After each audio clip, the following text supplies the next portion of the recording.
Ternyata aku menyimpan banyak trauma finansial sama uang. Sebetulnya gue tuh ada penghasilan kok, duit gue cukup kok. Tapi kok rasanya kayak gue gak pernah punya uang ya? Wah, ini kayaknya aku udah melupakan diri sendiri hanya untuk mengejar mimpi yang bahkan mungkin bukan mimpi aku. Sandwich Generation harus prepare juga untuk ngeluarin juga uang buat persiapan kesehatan. Apa hal yang bisa mulai hari ini, mulai sekarang juga langsung dipraktekin sama para Sandwich Generation?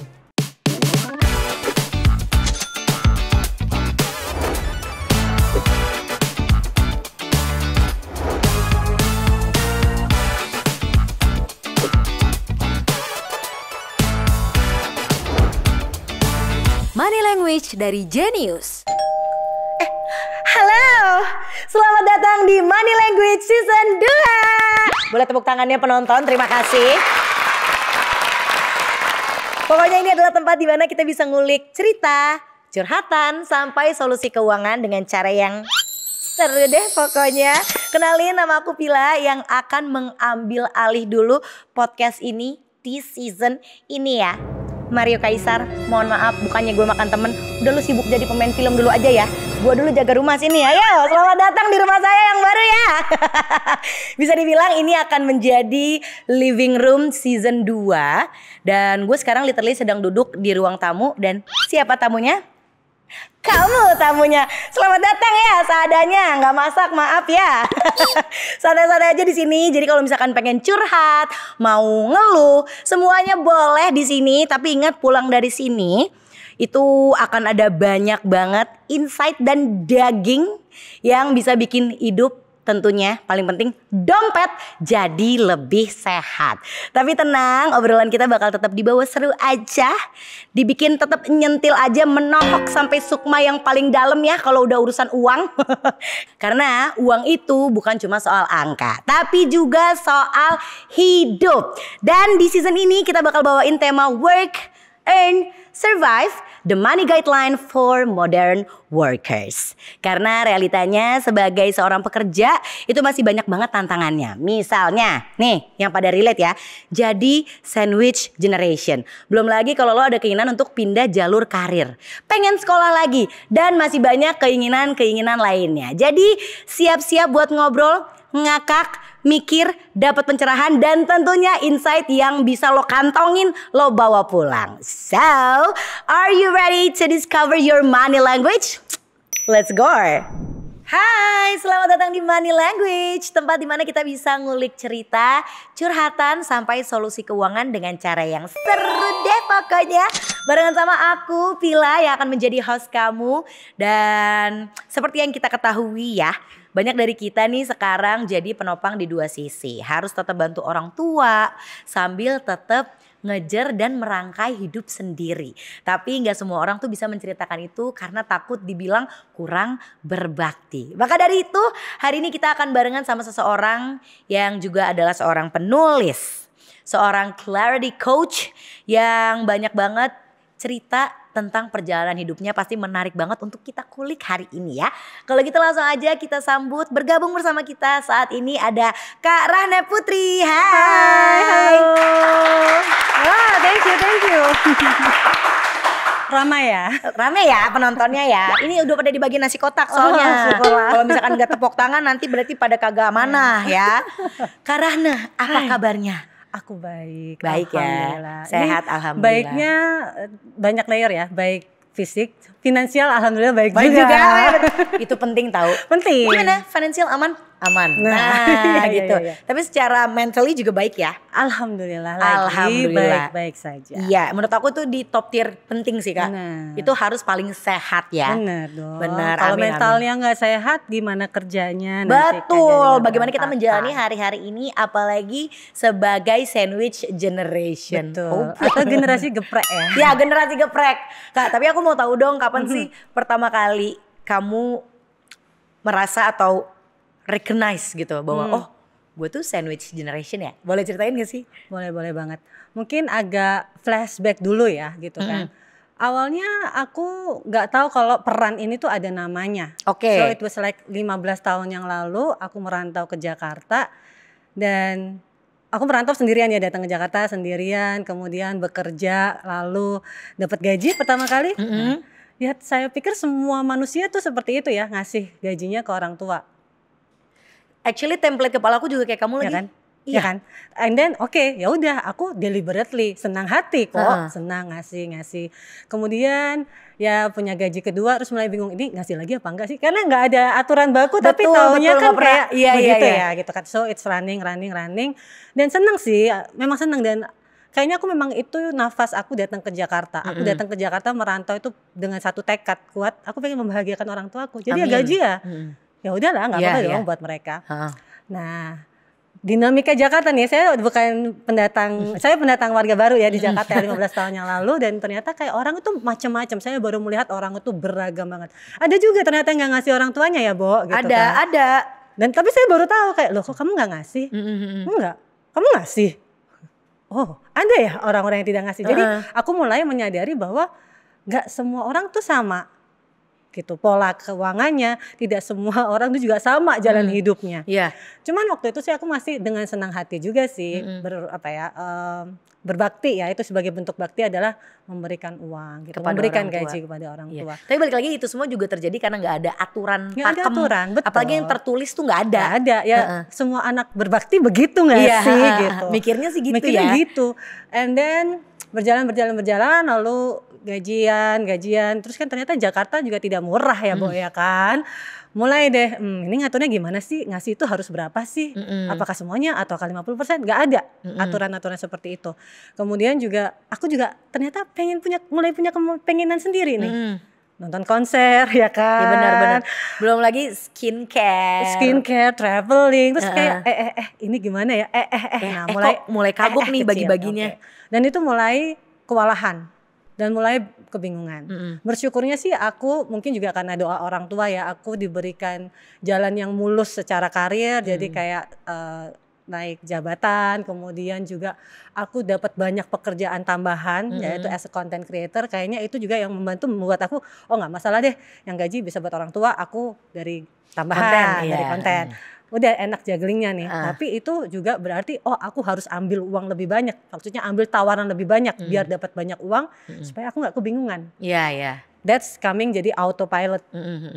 Aku kerja lebih banyak sama dengan uang lebih banyak sama dengan banyak yang aku bahagiakan. Betul. Kan? Dan pada akhirnya itu bisa memberikan manfaat juga kepada orang sekitar kita ya. Betul. Sehingga ya begitu terus polanya and I'm fine with it sampai jetier punya anak. Itu different level lagi. Iya. Saya baru belajar lagi nih. Banyak ada lagi orang yang mau aku bahagiakan ya. Sekarang nggak cuma orang tua, ya pas nikah suami juga kan, kita punya mimpi bersama. Terus anak. Dan ini taruh di mana nih pemetaannya? Bingung. Dan apakah aku harus kerja lebih banyak lagi? Pertanyaannya gitu. Ya udah. Oke. Mungkin emang harus tambah banyak pemasukan. Jadi apapun yang ada di depan mataku aku ambil waktu itu. As a content creator iya, blogger iya. Alhamdulillah di kantor juga berusaha jadi karyawan yang tauladan dan lain sebagainya supaya perform. Kerja. That's become my coping mechanism I think gitu ya. Dan begitu itu berjalan juga aku ngerasa ya memang adanya ini pilihannya. Hingga muncullah term sandwich generation waktu itu kayak. Padahal sebelum sandwich generation ini terkenal tuh sebetulnya sebutannya kita udah tahu yang lebih awam tuh tulang punggung keluarga ya. Betul. Kurang Inggris aja. Iya, cuman kayak kurang modernisasi dan globalisasi. So we go with sandwich generation. Betul. So that's the first time. Ini ada namanya dan ternyata itu tadi loh. Nggak semua orang ternyata melakukan itu.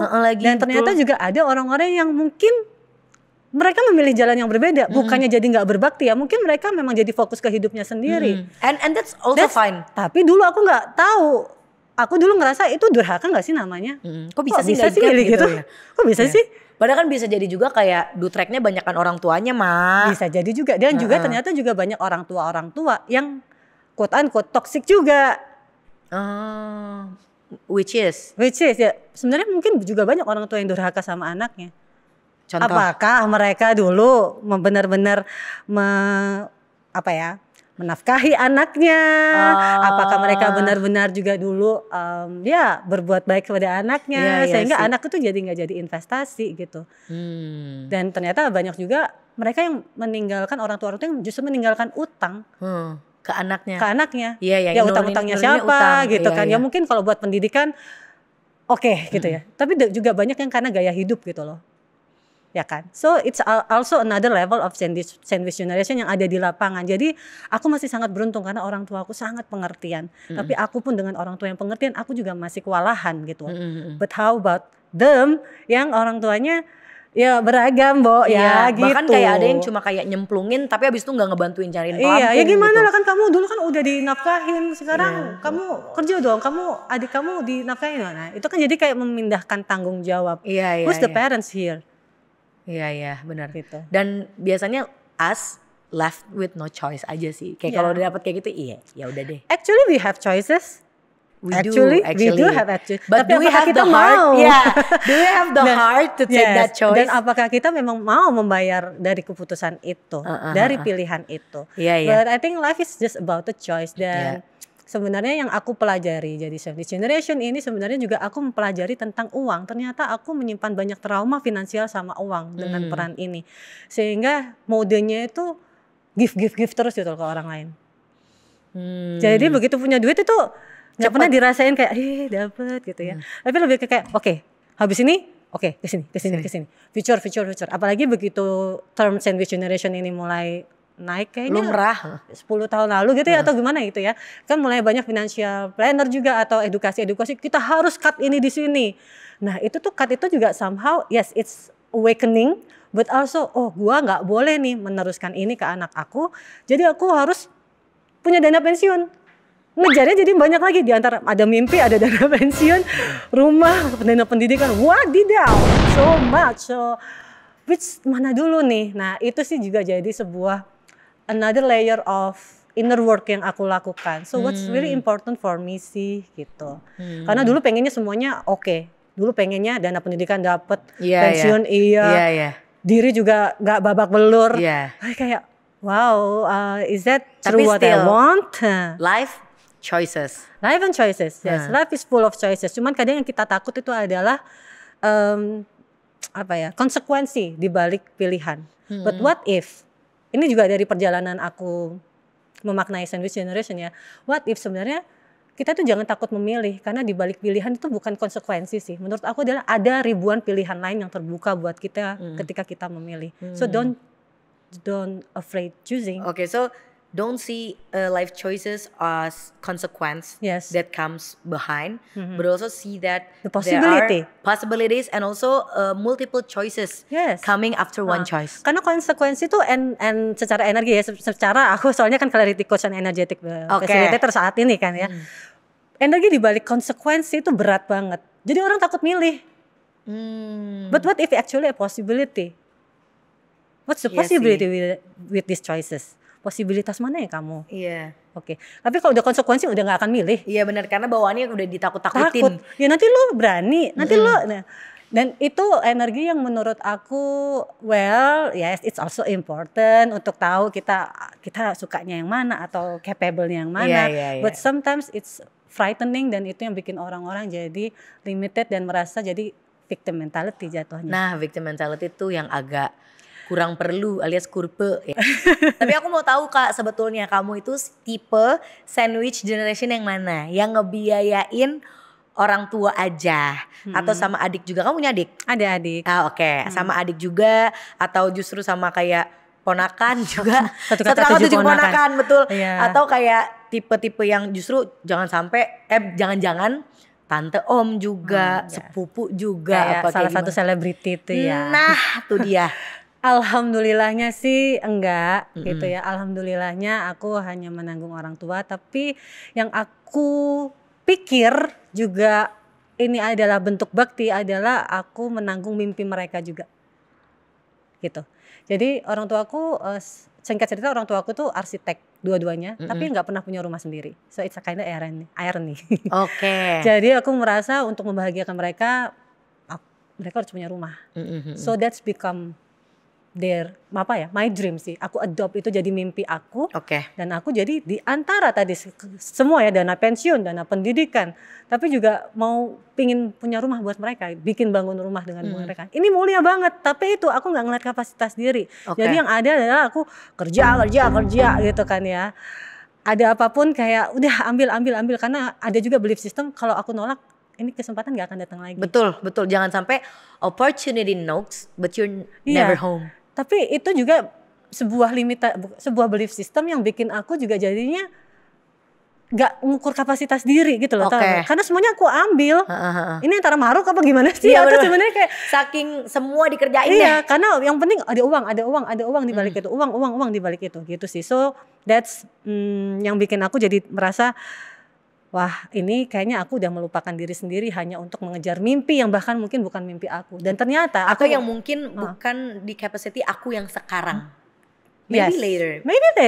Maybe we can. Ya, itu juga mungkin di masa depan gitu. So, itu sih yang muncul sehingga ya kalau dibilang ya itu sih aku sandwich generation yang mungkin levelnya oke, terbaik-baik saja untuk hubungan dengan orang tua dan mereka juga aku bisa berkomunikasi sehat dengan orang tua, tapi itu pun juga dengan inner work karena aku ngerasa ngomongin uang tuh tabu banget soalnya. Nah, ya kan sama uang tuh adalah sebuah privacy yang harus kita tutup rapat-rapat.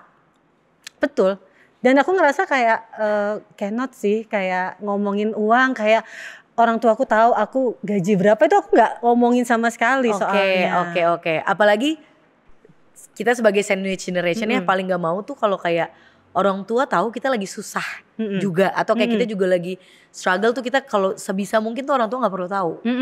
Iya nggak sih? Kalau bisa ya terlihat baik-baik aja gitu. Bener, itu karena salah satu trauma yang bukan trauma ya, itu salah satu kayak hal yang mimpi anak-anak itu apa sih pengen bahagiain orang tua dan orang kan kecil. Aku sekarang ketika punya anak ya, itu rasanya juga kayak kalau anak sedih tuh kan kamu nangis ya, enggak aku nggak nangis gitu kan. Emang dari kecil itu anak itu pengen nunjukin they are fine untuk mendapatkan cinta orang tuanya. Aku pernah baca juga ini ya sebuah kutipan dari Gabor Mate gitu ya. Anak-anak itu akan memilih kehilangan otentitas dirinya hanya untuk merasa terkoneksi dengan orang tua. So it's really deep menurut aku karena banyak anak-anak yang sampai melupakan kejujuran dirinya dan jadi mendem ya hanya untuk bisa dicintai sama orang tua. Iya, mendapatkan afirmasi. Iya, oh anak baik, kamu pintar banget, validasi. Jadi anak-anak menunjukkan kayak bahkan mungkin itu bukan mereka gitu. Jadi kayaknya itu juga yang aku bawa, aku pengen menunjukkan I'm fine. Karena itu untuk jadi kayak maybe their badge of ownership as a parents berhasil gitu. Jadi sebetulnya the root of it is actually it's because we want to make them happy, we want to make them proud, and it's all because we love them. Yes. Kayak mungkin memang gak akan pernah apple to apple atau compare to what they had given to us. Gak akan pernah cukup sebetulnya kalau kita mencoba returning the love and all the favor. Tapi we want to. Iya kan? Iya, tapi jadinya gak balance sama cinta ke diri sendiri. Iya sih, which is itu juga penting banget. Penting banget, tapi secara teori memang sebenarnya orang tua tuh passingnya down. Sebenarnya nggak ada kewajiban untuk anak tuh ke atas sebenarnya ya. Apapun tuh orang tua passingnya ke bawah. Nah kita ini kalau we are good enough atau kapasitas kita cukup baru kita bisa memberikan ke atas. Cuman kadang kita nggak ngecek dirinya ini loh. Kayaknya ini tantangan terbesar jadi sandwich generation ya. Where we are now, how is capacity? Do we have the energy? Do we have is that really what we want? Karena kadang-kadang kita juga ngebawa itu, kita kadang setiap harinya bekerja itu mungkin justru demi tadi aku tanpa sadar aku bekerja itu untuk mimpi orang tua aku. Aku pengen mereka punya rumah. Iya lagi. Gitu. Relate. Totally. Relate, ngerti, saya kayak ngerti gitu. Iya. Oke, ini obrolannya semakin dalam, tapi mungkin supaya kayak semakin dalam lagi, kita pengen mencolek sesuatu dulu nih dari Kak Rahna. Mungkin boleh agak nengok ke belakang dulu. Nah, ada sebuah foto, ini kita throwback sedikit kali ya. Ini katanya foto diambil di masa-masa awal karir dirimu. Betul. Nah gimana sih tuh Kak ceritanya foto ini? Oke, so di foto ini ada aku, ini anakku yang pertama, dia belum setahun kayaknya. Suamiku dan kedua orang tuaku, ini kita lagi satu syukuran ulang tahun anakku yang pertama. Yang kedua syukuran aku ulang tahunnya sama bulannya, lalu syukuran rumah. So finally I have a home, I have a house. Dan ini, kok jadi mau nangis? Ya gak apa-apa dong, keluarin aja. Actually kayak this is something that I dream of gitu. Mungkin dulu cita-citaku adalah pengen punya rumah, pengen orang tuaku yang punya rumah. But then mungkin aku duluan yang mewujudkan ini. So this house is actually for them. Dan jadi waktu ini aku ngerasa this is the proudest moment. Akhirnya aku kayak ngerasa I'm able to have house gitu. And this is for them. For them, of course, because it's their legacy. Iya, dan kayak aku bisa melihat juga gitu mereka sangat bangga gitu loh sama aku, karena mungkin mereka juga belum jodoh punya rumah sendiri, but they can see anaknya punya rumah, and I think aku bisa melihat itu juga kalau anakku begitu, oh ini ya rasa bahagianya seperti itu dan itu. Adalah hal dan mimpi yang diturunin sebetulnya, and you achieve it. Emang sedih banget sih Kak. Iya, jadi this is really for me, dan sebagai sandwich generation aku juga ngerasa sandwich generation can choose happiness. Sandwich generation karena tanpa sadar mungkin kita passing down trauma, mungkin kita berusaha untuk memutus rantai ini adalah oke, gimana biar kerjanya kita bagaimana biar dana pensiun tercapai sehingga aku nggak akan mewariskan ini ke anakku. Tapi jangan ngejar dana pensiun itu dengan ketakutan, karena ini loh energi ketakutan ini yang jangan sampai di passing down ke anak kita. Aku juga nggak mau loh anak aku tuh kemarin itu tuh kayak yang mama sibuk banget gitu, mama nggak pernah di rumah karena, dan aku ngerasa ya kan mama ini buat kamu gitu kan, is that buat dia. Tapi ya, apakah itu salah dia? Enggak juga. Iya, dan itu juga bukan buat dia, tapi ini kan buat aku dan ambisiku untuk membahagiakan orang tua versiku. Ternyata waktu aku cross check ke ibuku, ayahku gitu kan, mau apa sih ibu sama Romo? Aku pikir mereka juga pengen rumah. Ternyata aku cuma pengen kamu nelpon tiap hari. That's simple. Iya. Dan aku pikir kayak menjadi anak berbakti adalah harus punya rumah buat mereka. Ternyata kayak, karena dulu aku ada fase kayak kalau ditelepon itu kayak menghindar, karena waktu itu finansial juga masih bingung ya, nggak ada financial planner dan segala macam. Jadi kitanya juga lagi unstable. Jadi kalau ditelepon minta duit nih. Jadi atau kayak duh apa nih ya? Ya apalagi nih. Lagi nih ya. Aduh, gitu. apalagi merantau kan, tahu kan nggak ada di rumah, jadi kan nih ada yang sakit. Kamu atau merantau dari gimana mana sih Kak? Malang. Oke. Malang. So setiap telepon itu what's happening at home, I don't know gitu kan. Dan uangnya apa lagi nih yang dibutuhkan gitu, sehingga ya Dakdikduk tersendiri. Jadi emang seringnya tidak diangkat dengan tajuk sibuk ya kan, meeting ini. Ternyata buat orang tua aku, mereka cuma butuh aku relate kayaknya ini emang coping mekanismenya sandwich generation deh. Iya, kerja kayak akhirnya somehow we don't realize ya kalau sebetulnya the motivation is to make our parents happy, tapi we don't realize that motivation is also what built a wall. Yep. Between us and our parents, which is the one that we want to make happy. Yeah. Motivasi is great, but intensinya dari mana dulu? Oke. What's the intention behind the motivation? Oke. Apakah intensinya, kalau aku tadi pure ketakutan, takut kalau orang tua aku nggak bahagia, satu aku jadi durhaka, dua takut gua nggak kumpul dana pensiun. Anak gue ini udah aku sampai hipnoterapi dan terapi ya, sampai aku takut kalau aku nggak kerja atau aku nggak dapat uang, itu aku takutnya tuh sampai tingkat ekstrim anak aku bisa busung lapar gitu, tau nggak? Oke, itu udah next level of anxiety sih. That's because I have that trauma finansial. Karena aku pernah ngerasain nggak punya uang. Ngerti. Ya kan? Ngerti banget. Jadi kayak aku nggak mau passing down nggak punya uang ini ke anakku, tapi sampai levelnya kayak terlalu ekstrim. Jadi kayak terus aku mikir, emang gue segitu gak punya kapasitasnya ya, gue pasti bisa kerja lagi. I have a friend. Kalau aku misalkan aku mencoba ini gagal, I have a friend that I can call, help me. Tapi mungkin aku gengsi. Tapi do I want to?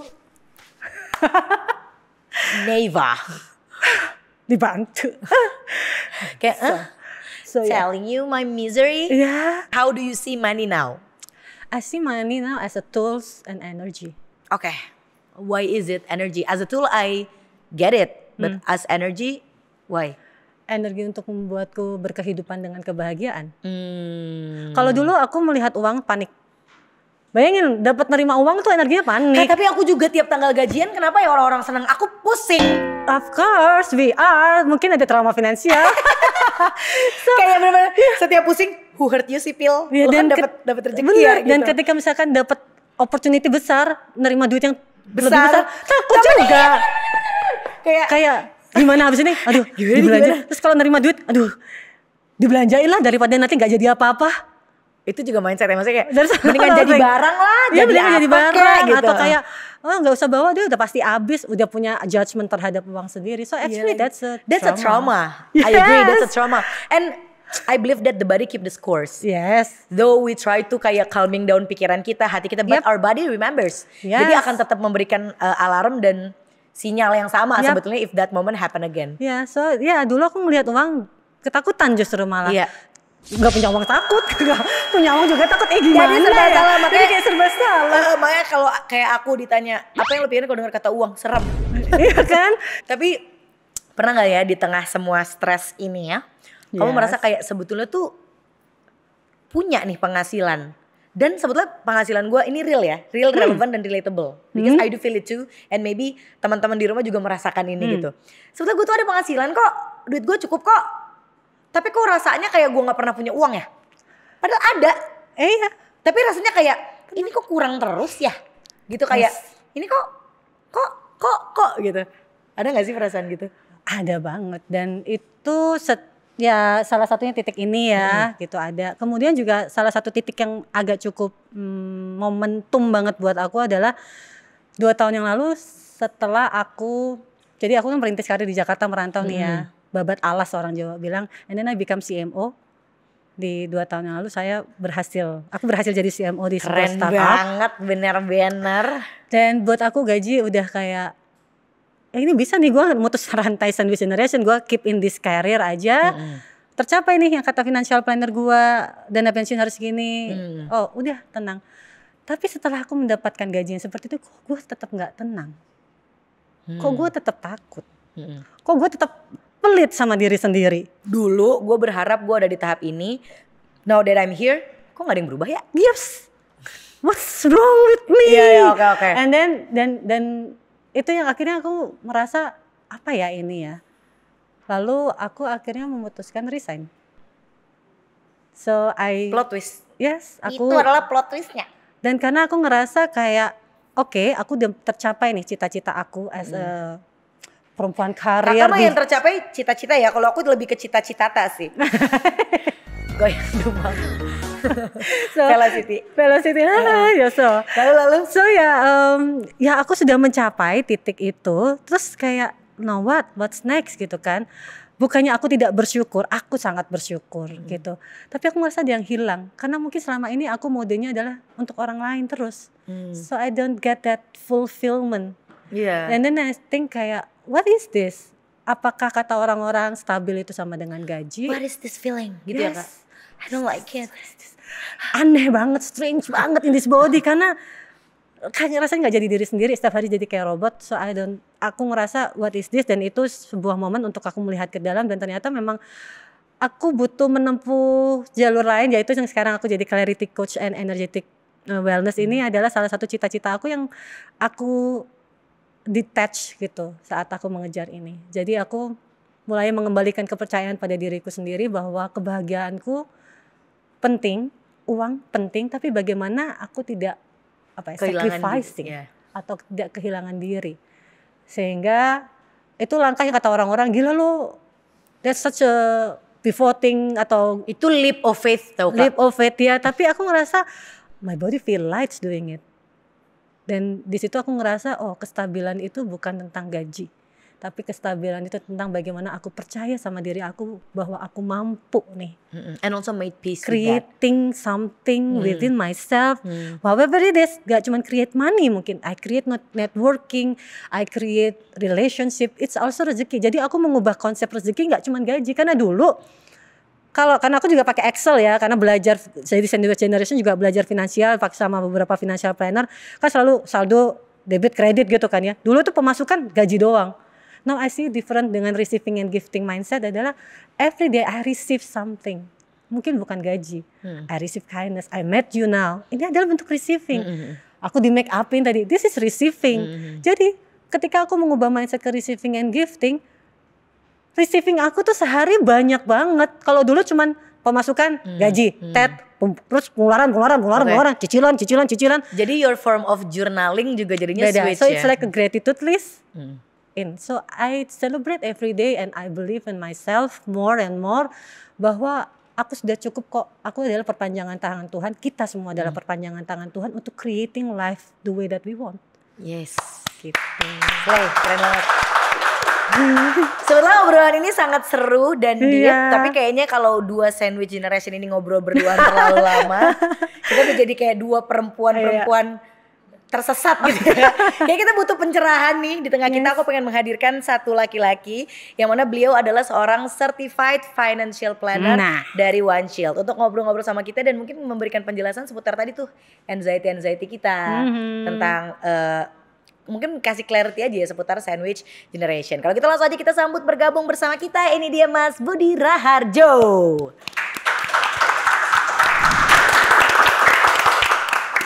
Mas, ini kan kita lagi ngobrol seru-seru banget tadi nih, obrolan tentang sandwich generation. Tapi Karahannya nih, tadi kan mungkin Mas Budi sekarang baru join.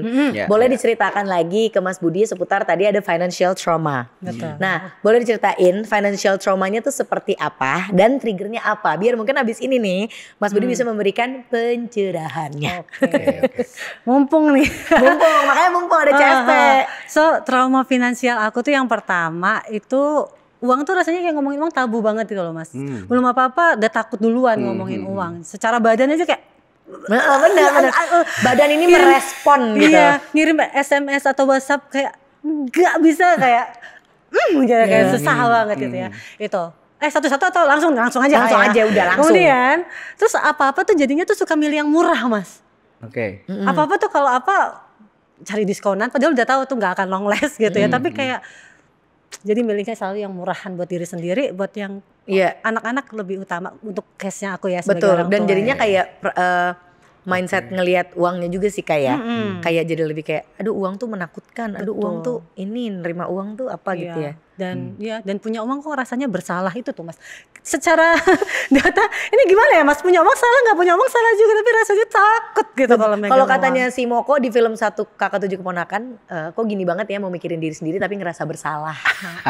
Gitu. Oke. Ini menarik ya. Memang kalau kita bicara uang itu nggak cuma sekedar angka-angkanya. Pengalamanku jadi perencana keuangan itu adalah ternyata uang itu banyak faktor psikologinya. Ya, dan itu bisa mempengaruhi perilaku kita. Ya, terutama kayak tadi ya, trauma-trauma finansial. Nah, jadi kayak misalnya kadang-kadang itu kayak kita terima sesuatu itu bisa aja kita ada salah satu financial disorders gitu yang aku pernah ketahuin gitu ya. Sesuatu yang mungkin kayak nggak pernah kita pikirin. Misalnya kayak kalau dikasih sesuatu barang, aduh nggak usah repot-repot.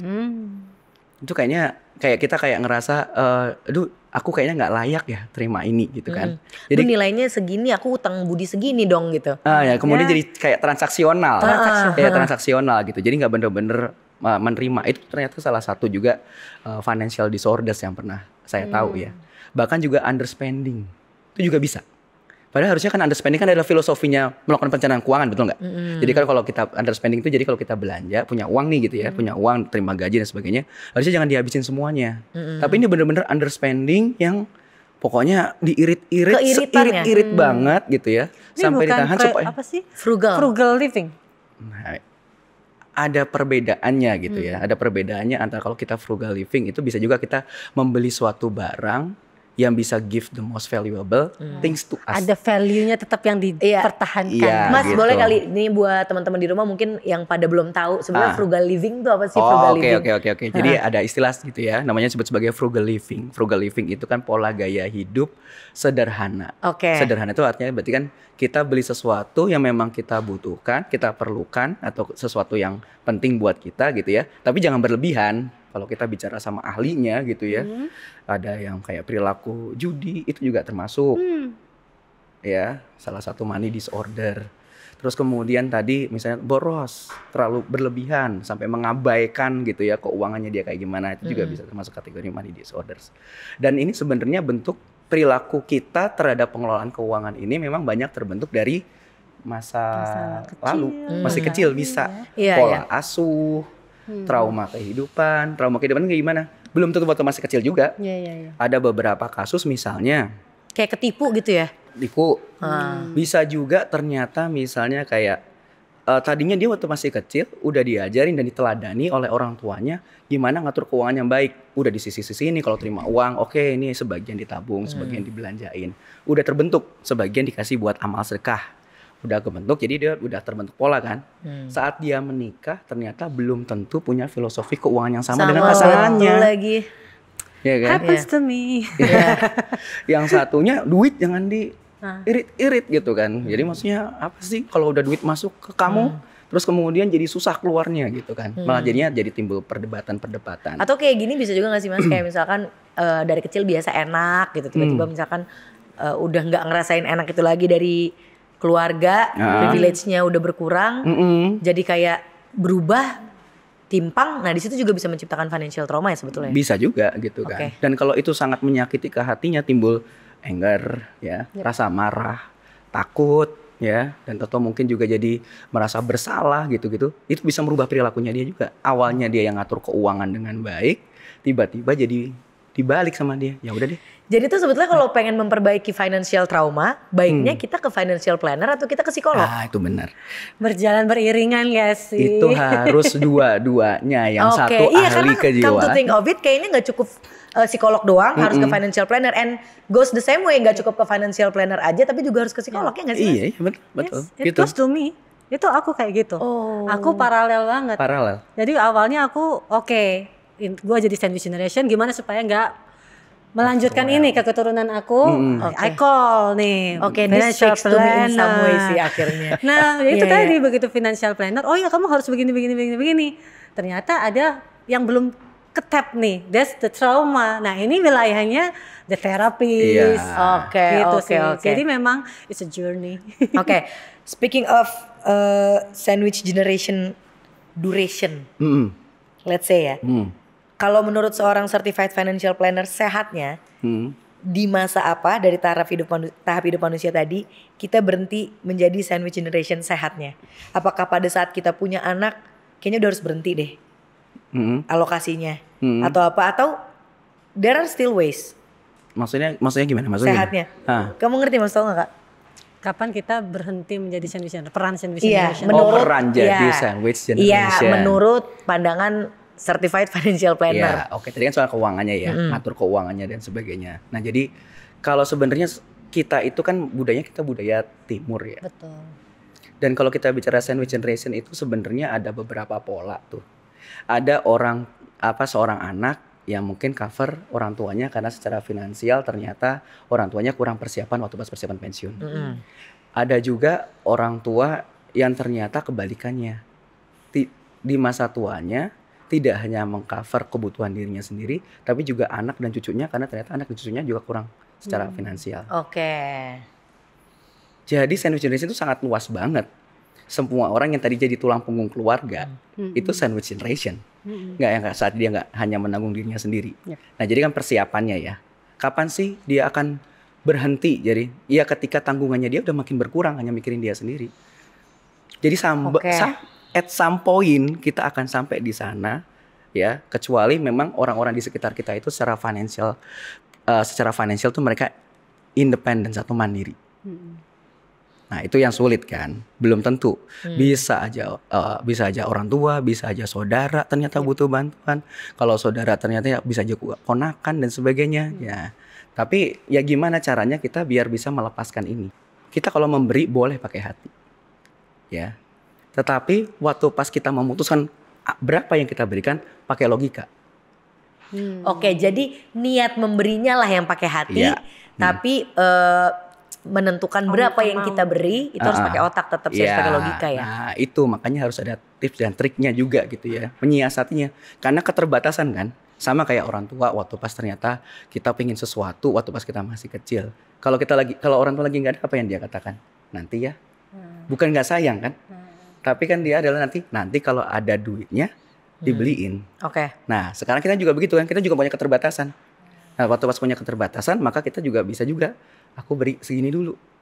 Nah terus kemudian banyaklah triknya ya. Gimana caranya mengcover dan sebagainya. Termasuk misalnya harus ada juga yang very ekstrim, mau nggak mau kita harus jadi satu rumah tangga.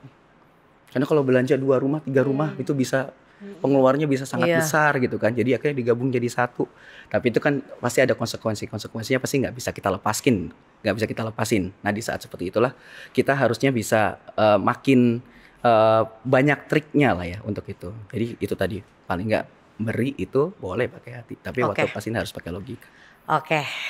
Nice, mantap. Pencerahan banget sih. Tapi kalau Kak Rana sendiri yang udah gimana nih Kak? Yang udah dijalanin, ada nggak sih kayak tips atau cara alokasi tertentu? Tips bingung ya kalau ngasih tips tuh kayak takutnya jadi generalis.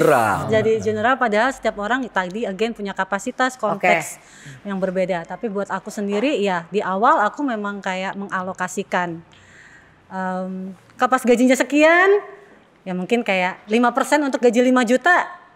Apakah cukup? Mungkin bisa ya bisa enggak. Tapi begitu gaji makin nambah 5% juga jadi besar juga kan sebenarnya kan. So kalau aku sih pertama tanya dulu sih ke orang tua kebutuhannya berapa memang. Jangan-jangan selama ini aku asumsi butuhnya 10 juta tiap bulan. Mungkin asumsi aku ternyata mungkin realnya nggak gitu kan. Jadi pertama kalau aku sih tanya dulu orang tua emang sebenarnya kebutuhannya berapa sih. Dan apa aja sih. Tapi dulu kan kalau mau ngomong gini kan nggak enak. Listrik berapa? Betul. Takutnya kayak apa? Kayak ngatur. Betul. Padahal sebenarnya bicara uang itu bagian dari bicara kasih sayang juga sebenarnya. Yap. Komunikasi ya, tapi itu loh belajar komunikasi sehat juga sih ya. So tanya berapa yang dibutuhkan. Kemudian juga sampai tanya juga mimpinya apa sih sebenarnya. Nah, tadi ya, apakah benar-benar punya rumah? Ternyata enggak. Buat mereka kayak mampir karena ayah orang tua aku di Jawa gitu kan ya, di Purworejo di Jawa Tengah. Mereka pengen ketemu cucu itu kebahagiaan. Aku alokasi transportasi. Baiknya nih Mas, berarti apa hal yang bisa mulai hari ini, mulai sekarang juga langsung dipraktekin sama para sandwich generation? Oke. Yang pertama ya, prepare ya. Siapin fundamental keuangannya itu. Dana darurat diisi. Ya kan? Terus kemudian untuk biaya yang mungkin muncul sangat besar, sandwich generation harus prepare juga untuk ngeluarin juga uang buat persiapan kesehatan keluarga, termasuk juga tanggungannya dia dan jiwa. Ya, dan jiwa. Karena kalau dia nggak ada kan, sebenarnya aku bicara secara finansial ya. Kalau dia nggak ada, maka terus kemudian ini bisa paling nggak tuh orang yang jadi tanggungannya dia itu bisa ada yang ada finansialnya tuh yang bisa buat dia lah sebagai warisannya dia gitu misalnya gitu. Nah, terus kemudian yang berikutnya lagi adalah tadi bisa berbagi beban dengan partnernya, baik bercerita karena very stressful loh. Kalau nggak ada teman ceritanya, nggak ada partnernya, nggak ada teman itu sangat stressful. Dipendam sendiri, ya kan? Apalagi diperlakukannya misalnya kamu kalau bantuin itu sangat very generous. Kalau dari keluargaku nggak, ini akan jadi perdebatan lagi sendiri di dalam gitu ya. Nah itu tuh hal-hal yang paling krusial. Terus kemudian mulai mengolah-ngolah ya, mengotak-ngotakan. Oke, ini diatur, yang ini yang buat keluarga inti, ini buat gimana, dan disepakati dengan pasangan kalau udah punya pasangan. Kalau sendiri dengan partnernya? Ya, partnernya. Partner yang mana nih? Bisa kayak adik kakak kan juga sama aja gitu. Kan betul. Kita lagi menopang keluarga yang sama gitu kan. Kata iya lagi. Iya lagi. Sapa-sapa dong bre. Tepuk dulu untuk narasumber kita. Ini kalau bisa nih teman-teman di rumah catat. Jadi tonton aja, catat, aplikasikan, lakukan. Insya Allah aku juga setelah ini Mas. Insya Allah Kak. Tapi ini mungkin di luar sana, di rumah nih yang lagi nonton, ada teman-teman sandwich generation ya. Apakah yang ingin kamu sampaikan? Oke. Kalau tadi kita udah dengar dari Mas Budi kan persiapkan dana gitu ya. Tapi kalau aku buat teman-teman sandwich generation, jangan lupain diri sendiri. Begitu dapat pendapatan, give percentage of buat diri kamu sendiri, to appreciate you. Karena ini yang sandwich generation suka lupa, karena udah overgiving. Receive from you first. Karena ketika kita mau jadi pijar, kita harus terang dulu gimana kita mau nolongin. Jadi penerang kalau kitanya nggak terang gitu kan sih. Betul. Jadi buat aku, yes, you need to appreciate you, segala yang dikumpulkan diresapi dulu, jangan langsung bayar cicilan, karena itu biasanya gitu tuh, nerima duit, cicilan, keluar dulu. Karena karena financial trauma sih itu pasti. Jadi kayak dipegang dulu. Say thank you karena uang ini hadir karena kapasitas kamu jadi manusia yang skillful, penuh berkat, penuh you're really wonderful gitu kan. Kita semua tuh wonderful human being yang bekerja berkreasi di kehidupan ini, dapat lindungan. Celebrate dulu, alhamdulillah. Processing dulu. Biar mungkin badannya selama ini juga biar ngerasain enak ya nerima duit ya badan. Enak juga ya melangkah di saat aku tahu saldoku banyak gitu. Jadi kayak badannya dibiasakan juga untuk punya uang. And then after that receive from you first.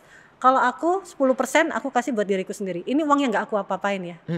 Aku gak pakai ini. Ini beda sama self care. it's money for appreciating myself. It's working as an energy untuk ternyata gue punya ya. Ya mungkin kalau nggak bisa 10%, you can come from 3% dulu. Yeah. Zakat juga tetap jangan lupa ya, misalkan yang zakat. Tapi give yourself first, karena ini adalah skill yang perlu kita latih, otot kita untuk receiving tadi. Karena kita udah kita udah lihai banget lah kalau giving. Tapi receive from yourself. Jadi jangan lupain diri sendiri. Terus ya bekerja dengan sukacita. So, pertanyaannya setiap hari, what's fun for you to create money? Oke. To contribute money to others. So find money and do it the fun way. Yes. Yes, yay, thank you. Oke, ini adalah pertanyaan terakhir untukmu, Kak Rahna. Aku? Ya. So, what's your money language? My money language, money is a tool. Indeed. Thank you very much. Oke.